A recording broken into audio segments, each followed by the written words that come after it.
खुलुमबाय बड'लेण्ड आपडेटआव बयखौबो बरायबाय। रादाबखौ फरायदों आं प्रमद खाख्लारिया। गिबि रादाबाव दङ 2023 मायथाइनि मेट्रिक आनजादनि फिथाइखौ फोसावनायनि उनाव दायो एचएस जोबथा बोसोरनि फिथाइखौ नायनो नेबाय दं फरायसाफोरा। नाथाय दासिमबो आसाम सरकार सोलोंथाइ बिफान एचएसइसिनिफ्राय थि खालार फोसावना होथ'वाखै।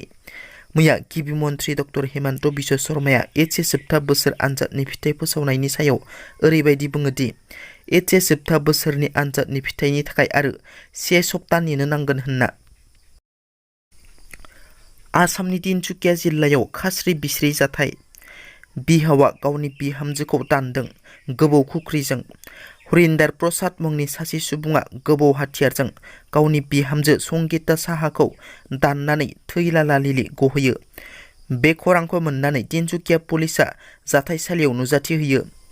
दायनिगिरि बिहाव हरिन्दर प्रसादआ बिहामजोखौ दाननाय गोबौ हाथियारखौ लानानै पुलिस थानायाव गावखौ गथायो। पुलिसनो बिहावनि दाननायाव गोब्राब जखम जानाय बिहामजो संगिता साहाखौ गोब्राब हालतआव तिनसुकिया सिभिल हस्पिटालाव थिसननाय जायो। नाथाय गोब्राब हालतखौ नुनानै डक्टरा गोजौ फाहामथायनि थाखाय डिब्रुगड़ मेडिकेल कलेजाव दैथायहरो। दुलाराय बर' फरायसा आफाद आरो बर' थुनलाइ आफाद जथायै सरकारनि हेंथायै फिन सोमावसारनो थियारि। बर' थुनलाइ आफादनि मिरु मावफुं मेलखौ मैया गुवाहाटी गरसुक बाथौफुरियाव थानाय समाज थुनलाइ हारिमुवारि मावथांखिसालियाव खुंफुंनाय जायो। बे मावफुं मेलाव बर' थुनलाइ आफादनि लोब्बा आफाद महरै एबसुनिफ्राय बाहागो लायो।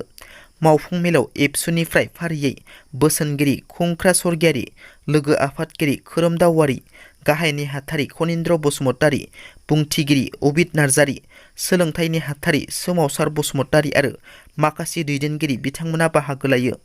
गोथौ आरो गुवारै सावरायलायनायनि गेजेरजों आसाम सरकारा बर' बिजोंनि थाखो 6 आरो सानखान्थि आरो बिगियान आयदाखौ बर' रावनि सोलायै इंराजियाव फोरोंनो नारसिननायनि हेंथायै फैगौ 9 जुनआव आसाम नाङैनो फरायसालिफोराव खुगायाव गोसोम जि एबा बेज खानानै सोमावसारनाय आरो 15 जुनआव आसाम नाङैनो 2 घन्टा धरना हाबाफारि लानो थाखाय थि खालामनाय जादों।